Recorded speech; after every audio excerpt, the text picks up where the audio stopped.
The producer is Pete Travis and the distributor is Entertainment Film Distributors, which is a British distributor whose deal was $7 million. The film was released in North America and the distributors for that was Lionsgate Entertainment. The scriptwriter was Alex Garland, who began writing in 2006.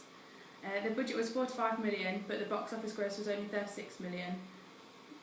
The directors and actors in it: Carl Urban was Judge Dredd, who had also been in Star Trek, Lord of the Rings and the Chronicles of Riddick, and Olivia Thirlby, who was Judge Cassandra Anderson, who had also been in Juno. Wood Harris played Kay, which was the hostage, who is normally a TV star, starring in The Wild and Hawaii Five-0. Lena Headey, who was Mama, who also had been in Trillions, The Purge and The Mortal Instruments, City of Bones.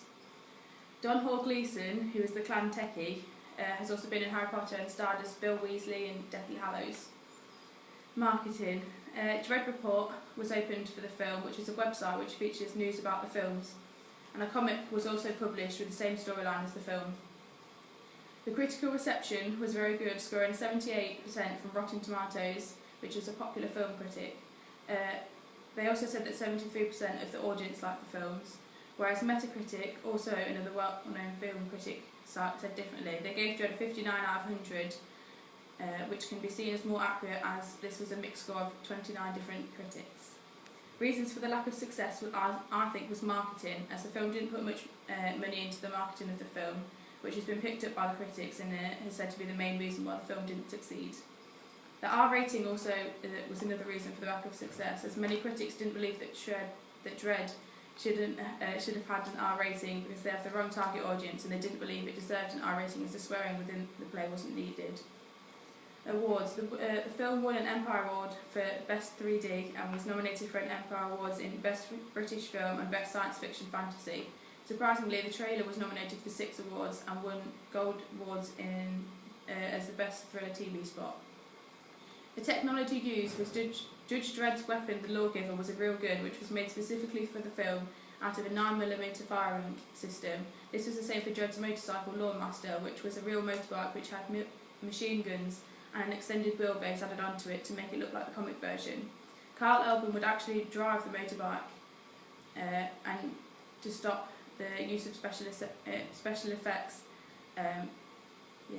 The slow-mo scenes when killing people were made using blood bags and prosthetic, but what made them so special was the use of real bullets and compressed air to give the slow-motion scenes their edge. A tie-in comic book was made which carries on the story and shows the story before it, showing Mama's life as a prostitute controlled by her pimp Lester Grimes. No children's toy was ever made for the Dredd film. My personal opinion was I think the film was very good, even though I don't normally watch this type of gory style film. The film effects were well executed and a real credit to the film, whereas the constant fighting within the film is not. I think there should have been more of a storyline within the film, and they should have developed it at the same time as all the shooting, instead of the monotonous violent scenes. The reason I feel this film didn't succeed is that they've picked the wrong target audience. A film filled with violent scenes and guns should be aimed at a target audience of teenage boys, which it typically is, whereas this film is an 18, which makes it unable to be seen by what should have been their target audience. The other thing wrong with the film is the lack of a well-known character. I think that it would have been nice if I'd heard of one of the actors before watching Dredd, as it would have made the film more interesting and may have helped the marketing of the film. I don't think that an A-list star would have fitted into the film, but at least a known actor.